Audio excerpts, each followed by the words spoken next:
Salam, amigos. Muhammad não errava? Não errar parece ser uma característica somente de Deus. Portanto, seria idolatria dizer que alguém não erra, pois isto equivale a dizer que alguém é algo que somente Deus é. Infalível.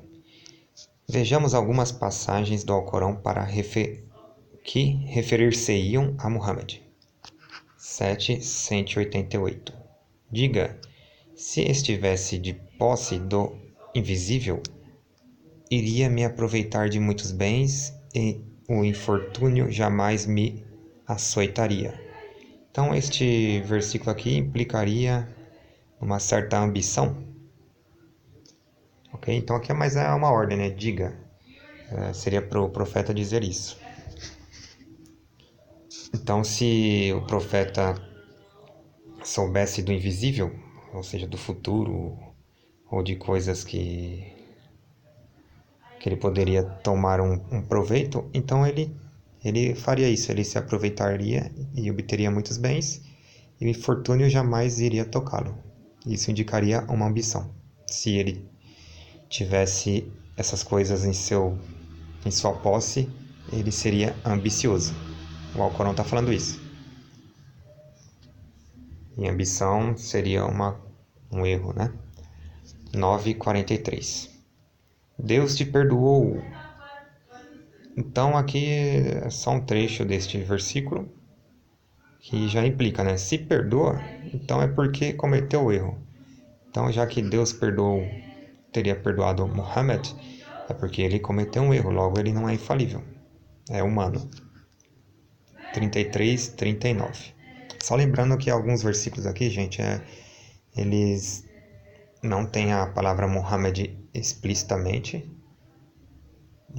no seu contexto, porém tem meio que um consenso que diz que no caso aqui está se referindo a Muhammad. Mas na minha opinião pode estar se referindo também a quem lê o trecho. 33:39. Ocultando em teu coração o que Deus ia revelar. Temeis, né, acaso mais as pessoas, sabendo que Deus é mais digno de que o temas, né?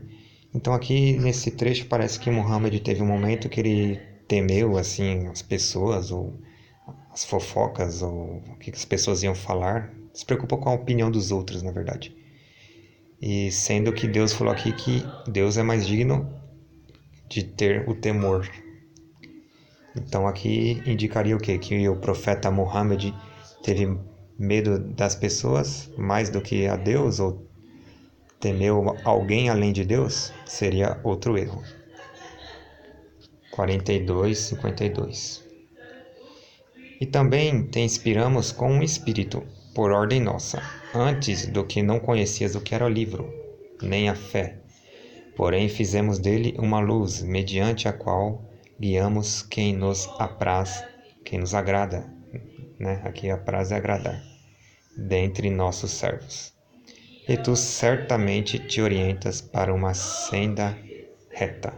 Então aqui fala que antes o profeta ele não sabia o que era o livro, nem a fé, e também está falando que ele está se orientando, né? Ou seja, ele estava se orientando, ele não estava na senda ainda, não sabia nem o que era fé. Então teve um momento que ele estava em erro, porque não sabia o que era fé, o livro e etc. Estes trechos enquadrariam Muhammad como alguém que, como todas as pessoas, possuía suas fraquezas. Vejamos mais algumas passagens. 3:64. Diga-lhes, ó adeptos do livro, venham para chegarmos a um termo comum entre nós e vós. Comprometamo-nos formalmente a não adorar senão a Deus, e não lhe atribuir parceiros, e a não nos tomarmos uns aos outros por senhores, em vez de Deus. Muhammad não é senão um mensageiro, a quem outros mensageiros precederam.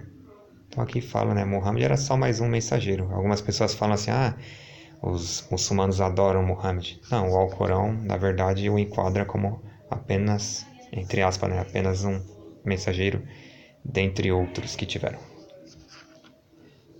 Porventura, se morresse ou fosse morto, voltaríeis à incredulidade?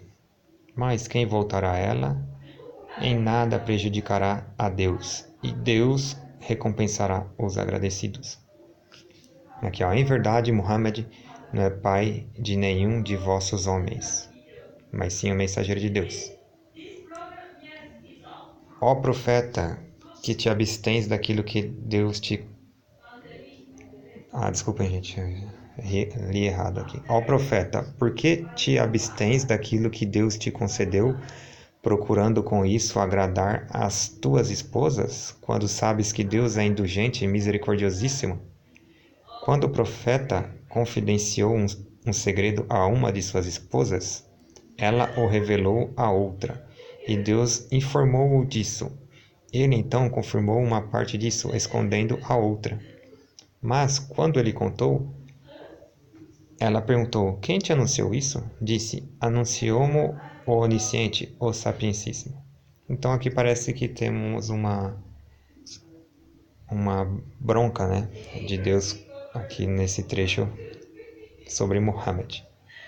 Aqui, ó, profeta, porque te abstens daquilo que Deus te concedeu, procurando com isso agradar as tuas esposas, quando sabes que Deus é indulgente e misericordiosíssimo. Esse primeiro capítulo aqui do versículo, quer dizer, do capítulo, desculpe, o primeiro versículo do capítulo 66. Acima vemos Muhammad bem definido como um mensageiro de Deus e não como um soberano ou santo infalível. Para terminar, devemos mencionar um trecho que parece concordar com a ideia de que o profeta Muhammad seria infalível. Então, gente, aqui esse trecho aqui que eu vou falar agora, ele é muito utilizado por sunitas, xiitas, xirimbizitas, chamizitas e etc. Eles falam que esse trecho aqui fala que o profeta é infalível. Pela estrela quando cai, que vosso camarada jamais se extravia nem erra, nem fala por capricho. 53, 1 ao 3. Não existem contradições no Alcorão, portanto deve tratar-se de um erro na tradução. De fato, consultei outras duas traduções e ambas colocam o trecho com verbos no passado e sem a palavra jamais. Vejamos uma delas. Aqui de Helmi Nasser.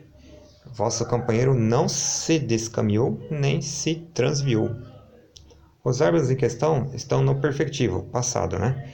Segundo o site Corpus Quran, que fala de cada palavra do Alcorão.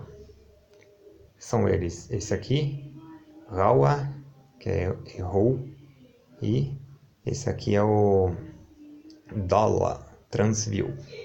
Assim sendo, esta passagem pode muito bem ter se referido ao episódio do contexto, e não a toda a vida do mensageiro. Tanto é que um dos versículos diz que antes ele não conhecia a fé, é o versículo 42 e 52. Para completar, seria proveitoso mencionar a Sura 80, que relata mais um possível erro do mensageiro, que não deu atenção ao cego, salientando que não vi menção explícita ao profeta na Sura. Esse trecho aqui poderia estar se referindo ao profeta Muhammad, porém não está escrito o nome dele aqui explicitamente. Capítulo 80, versículo 1.